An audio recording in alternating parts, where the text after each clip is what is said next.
one of the most ferocious tribes in the world, and the chiefs are commonly given a name that reflects their power. In English, Galissa translates as frightening.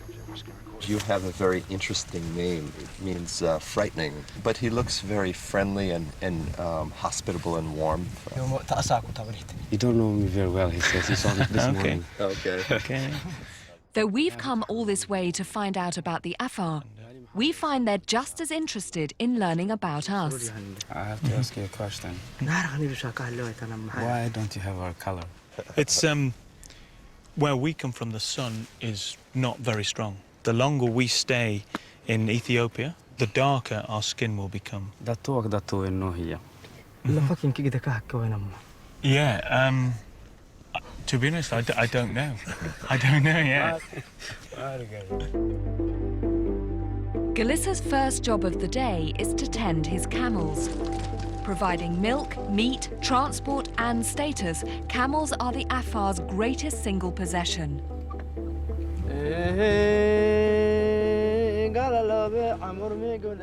So it's not surprising Galissa sings to his every morning before milking begins. Guests are traditionally welcomed with fresh camel's milk, so for Steve and Richard, this is a huge honor. Okay. Gotta go. That's very nice. That's very nice. And it's considered very rude not to finish it. There you go. Get it down, you. That's, you know, it's thank you very much for that. That's great. Try more? Camel's milk is a vital source of protein and fat in the Afar's otherwise fairly meagre diet. What's really nice here is we can see that it's obviously very important to him that his children, especially the male children, grow up big and strong. It just goes to show that, you know, these guys could not live here without these animals, you know. These animals are their lifeblood, really. Look at that lovely big white moustache.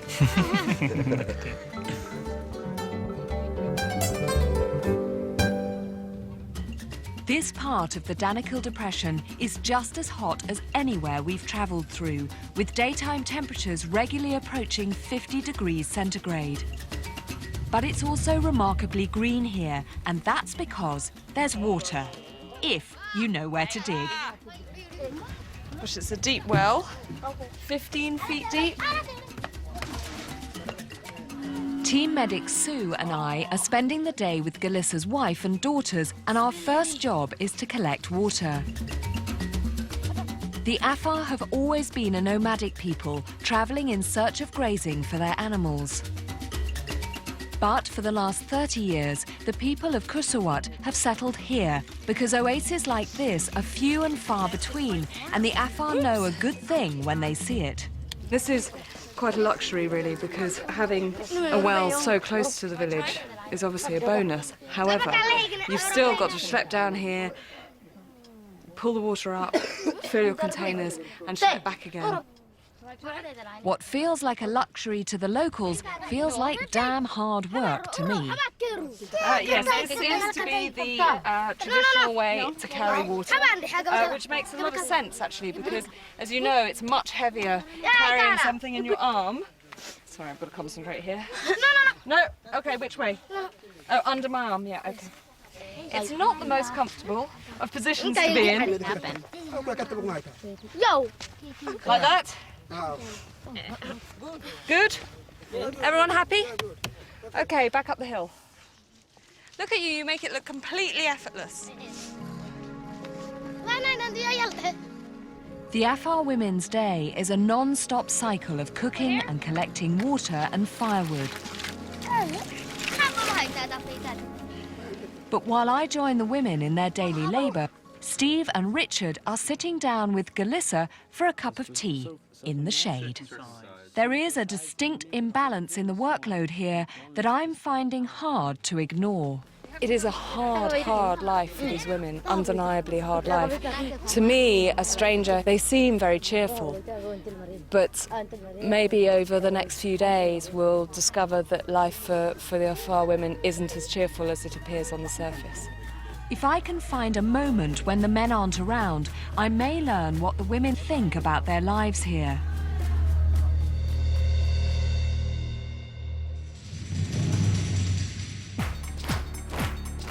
Day 2, and Dougal is heading off with his team to continue his geological exploration of the Afar region.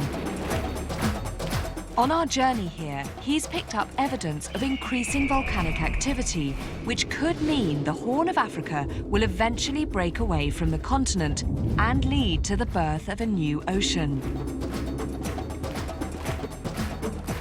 Just a few days' drive away, there's evidence that this is happening faster than anyone realized.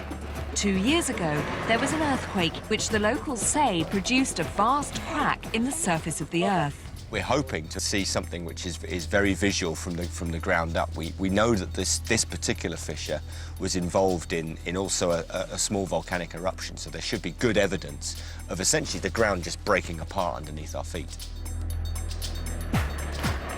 The fissure is so remote, it's only been mapped by satellite and no one has ventured inside. So this journey promises to be a scientific goldmine, if they're able to get the team and their equipment where no man has gone before. Go, go! Go, Mom! While we wait for news of Dougal's venture, Steve finds that the Afar rely for their survival on another staple animal just as important as the camel, that universal ruminant, the goat. Goats are one of the most amazing species. They can live everywhere. They can live at the top of mountains, they can live out in the desert. And we're going to follow these guys now and we're going to see just how they use their behaviour to exist out here, because it's a completely different role than the camels.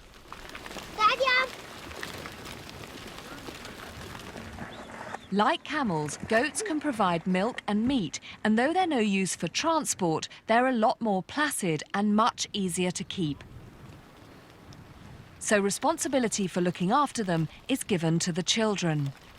The little boy who seems to be in charge, that's Abdullah. He's probably about 6 or 7. Now, given how important these livestock are, and what a massive part of the wealth of this family is tied up in these animals, that's a huge responsibility. The vegetation here, despite the water, is very sparse and toughened by the harsh desert conditions. To find out just how the goats find enough to flourish, Steve has decided to conduct a simple experiment. Okay, well, I'm going to have to be a bit on the sly side. So. Oh, steady, there we go. You're going to be our test goat, okay? I'm going to pop a little GPS tracker on him, or her, okay? And then pop it round its neck. Good man, you hang on to goat. Abdullah. What is the goat's name? Afasi. Afasi. Red mouth. Red mouth. Right, let's follow red mouth then, Afasi, Afasi and see where it goes.